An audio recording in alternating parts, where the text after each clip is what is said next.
Hello, welcome to the European Commission in Brussels for this new edition of Talking Europe, the new programme brought to you by France 24 and Radio France International. I'm Christophe Robeet from France 24 and I'm glad to be joined by my colleague from RFI, Pierre Benazet. And our guest today is José Manuel Barroso, President of the European Commission. After months of intense negotiations, his new team is finally in place. A former Portuguese Prime Minister, Mr. Barroso, is serving his second term in the Europe that has been radically modified with the adoption of the Lisbon Treaty. He now has the daunting task of steering the Union through one of its most severe crises. We will ask him how Europe should deal with the Greek crisis, how this crisis is challenging the European ideals of integration and solidarity, and what Europe should do if it wants to remain a relevant actor on the world arena. Mr. Barroso, President of the European Commission, thank you so much for being our guest here and actually for having us at the Commission in Brussels. Let's start with what has been grabbing headlines in recent days. Amidst all the tension surrounding Greece, German Chancellor Angela Merkel broke a taboo. She said on Wednesday that the Eurozone must be able to expel a member if it persistently breaks the rules. Now, in a club where solidarity was the mantra for years, this sounds like a declaration of war, doesn't it? I can tell you my position and position of the European Commission. And according to the Lisbon Treaty, no country can be put out of the Eurozone. So some ideas can be floated for the future, but this is simply not possible according to the This is not a serious idea. This is not something you... I'm telling you my position, and I'm not going to comment the positions of others. So what you are saying that in general terms, a country should be allowed to stay within the Eurozone, however bad their finances are. But we should reinforce the surveillance in the Eurozone. And that's exactly what we are going to propose next month. Some mechanisms in full respect of the treaty that exists today, how to reinforce the surveillance. And there are some mechanisms, we believe, that if they are properly implemented, that can guarantee that a country will, in fact, respect the fundamental principles. Because solidarity is a two-way street.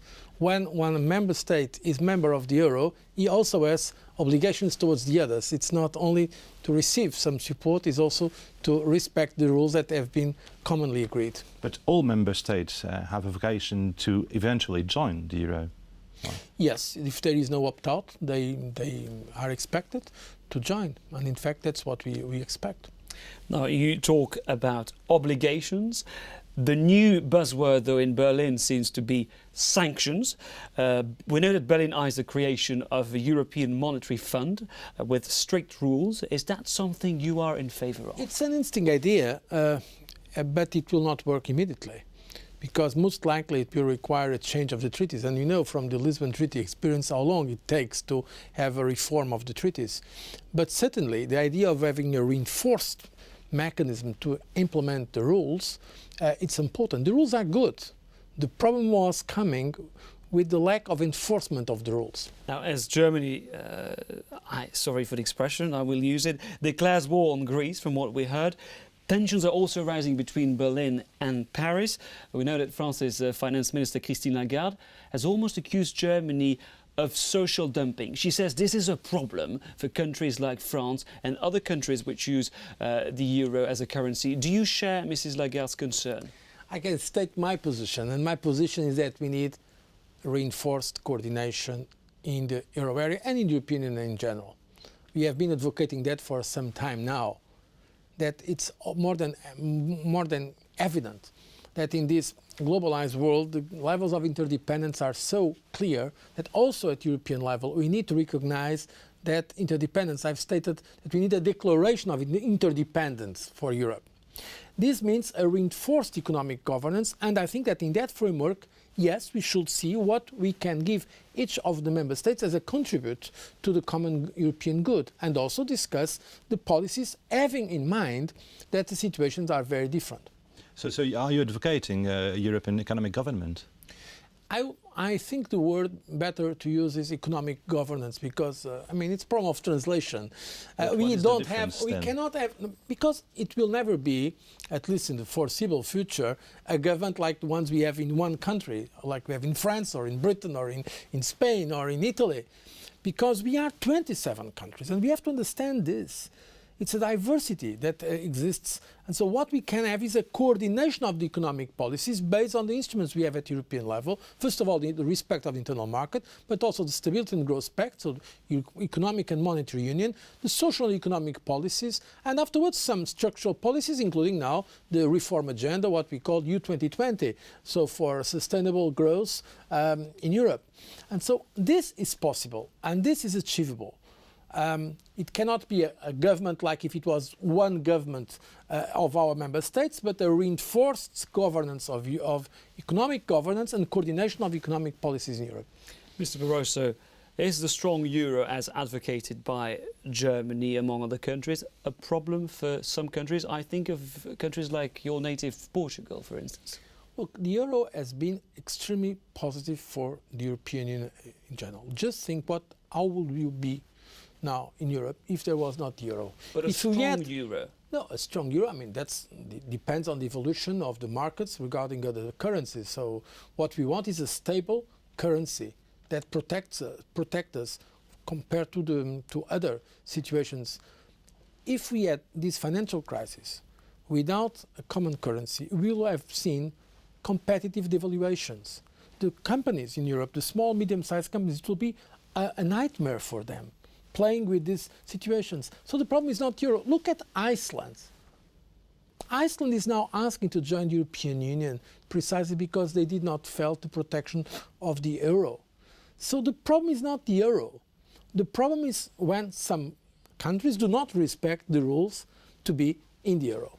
But Iceland, don't you think that the current tensions within the European Union are going to rebuke the Icelandic population? Let's see what's going to happen. But in fact, we have now a request from the Iceland government to join the European Union.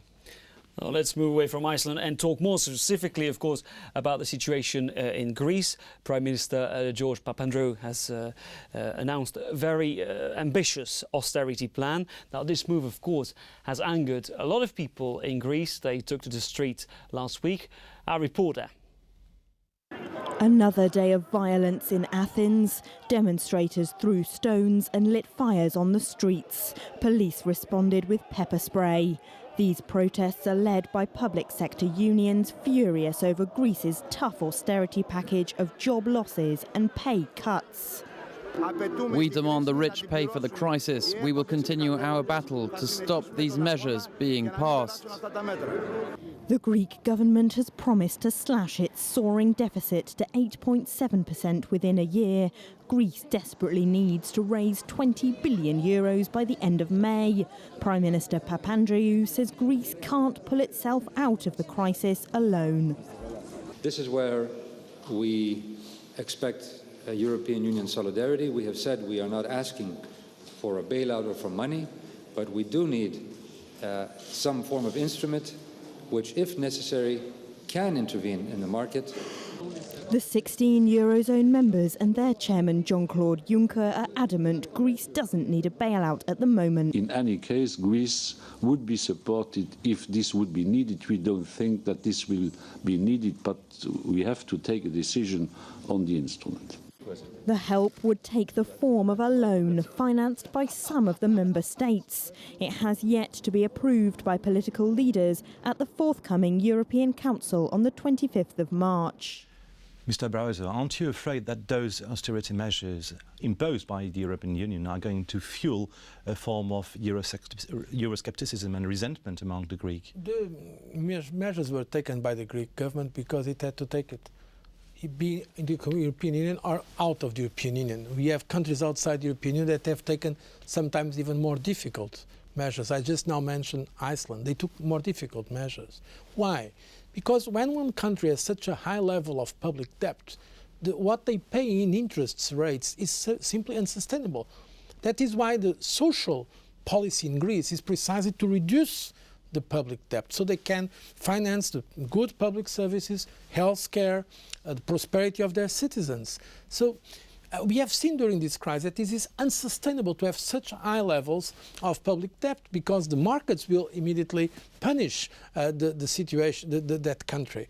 And that's why I think now we have to show our solidarity with Greece. Just this week I received here in Brussels Prime Minister Papandreou. We support the Greek efforts, but it must be clear that those measures were the measures decided by the Greek authorities because they understand that without those measures they will not recover their prosperity. So the Growth and Stability Pact has to be applied? Of course. Mr. Barroso, this week the finance ministers of the Eurogroup met and they said they had put together a mechanism, or even some called it a rescue plan to help Greece. There still seems to be a lot of confusion as to what this plan is about. Tell us, what is it exactly that was agreed? What was agreed is some of the modalities that are possible, in fact, based on proposals of the Commission. And we are ready to put it forward, provided Member States agree. It's a mechanism of coordinated assistance. Does it mean direct loans? Based on bilateral loans, but within a European framework. This is the idea that we believe is workable. There are other possibilities. This is one idea that we think could be implemented, provided, of course, the euro area member states agree on it. But Greece needs to raise 20 billion euros between April and May. Where will the money come from? Will it find the funds? This is, of course, for the Greek to decide what they will do. They have been now going to the markets. They have the possibility, of course, of searching other alternatives. And Prime Minister Papandreou said that he keeps its options open. My preference and the preference of the European Union has been to have a solution in the euro area. And that is why we said we are ready, provided member states agree, to put in place a mechanism of coordinated bilateral assistance. Precisely, you mentioned, Mr. Barroso, that Mr. Papandreou leaves all options open. That could mean turning to the IMF. Would that be felt as a humiliation, you think, for Europe? I've never said that. In fact, we have been working with IMF in very good terms in many countries, including in the European Union. So you think it's an acceptable solution? Look, I'm not going to elaborate on possible scenarios. What I want to remind is that Greece and all the member states of the European Union are members of the IMF. In fact, the European Union member states are by far the biggest source of revenue for the IMF. We have just now put many money in the IMF. So it's not a question of prestige. It's a question of seeing what is the best way to respond to the situation. And in fact, the heads of state and government in the last informal European Council, they stated that the euro area is ready to take all the necessary measures to guarantee financial stability in the euro area. You mentioned, are the member states, you think, at this stage ready to put the money on the table and say, Greece, if you need it, take it? They have stated they are. In the last euro area meeting of finance ministers, they said, in case Greece needs and requests, we are ready to do it. Even Germany is ready? Yes, Germany is ready in case Greece needs it. And so far, Greece has not asked for financial support. Just this week, I received Prime Minister Papandreou. He did not make any request for financial support. What we believe we should have now is, as soon as possible, some kind of mechanism prepared just in case. Let's leave Germany and Greece for a while. Britain is facing an important election in the coming months. It could lead to the victory of the Conservatives. Wouldn't you think that a victory of the Tory leader David Cameron would be like your worst nightmare on political station in Europe? I'm not going to enter now in internal politics of our member states. It's up to the British to elect their leaders, and we, Commission, we work with the elected leaders of our member states. Enough support for Mrs. Ashton then? Mrs. Ashton has, of course, the support of my own support. She's Vice President of the Commission, but she was designated unanimously by the member states, including by Britain, High Representative. So I think she has enough support, but now we have to guarantee that she has all the authority to perform such an important job and such a difficult and demanding job. Mr. Barroso, you have recently been criticised for having appointed one of your long-time ally, Mr. Valle de Almeida, at the helm of the EU embassy in Washington. Some states said that you had done so without consulting them. What is your reaction? What would you say to your critics? Well, first of all, it was not my decision. It was a decision of the Commission by unanimity, based on the proposal of Cathy Ashton. And why? Because for some months... So she told you that he would be her candidate? Proposed it. She proposed that nomination. And why? Because for several months we had no ambassador in Washington. And why didn't we take decision before? Precisely because we were a caretaker commission. And why were we a caretaker commission? Because the member states took too long to ratify the Lisbon Treaty. And so we waited until the Lisbon Treaty was ratified.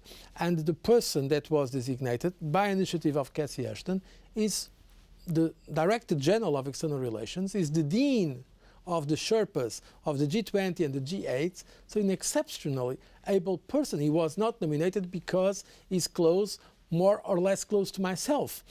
And so it was a good decision. And in fact, I don't understand all the controversy around that nomination. That makes sense from, and by the way, it was extremely well received in Washington as well. Another question, if we have time. One other decision that has caused quite a lot of upheaval was the decision to authorize a new genetically modified organism, GMO. Was that very wise at that time, at that juncture? You have faced a lot of critics there. We have a legal obligation to take decisions on these GMOs. It's a legal obligation of the Commission. And how do we do these decisions? Based on scientific evidence. There is an independent agency, EFSA, European Food Safety Agency, that analyzed this situation for, I will say, years, and their conclusion was that there was no risk. And so, based on that scientific evidence, we took a decision. At the same time, precisely because we know it's a sensitive issue that raises emotions in some of our member states, I have announced that for the future, we will have the possibility of member states to decide if they want or not to cultivate in their own territory this kind of GMOs. And so we applied the principle, and I think it's the best way to avoid any kind of fears. But we have to take decisions based on the technical and expert advice and not on emotions. Mr. José Manuel Barroso, thank you so much for taking part in this edition of Talking Europe. I'm afraid we'll have to leave it there as we're running out of time. It was a pleasure to have you here, actually to be in your studio. Thank you very much, Pierre Benazet from Radio France International. Thank you, goodbye. Please stay tuned on France 24 and Radio France International. Goodbye.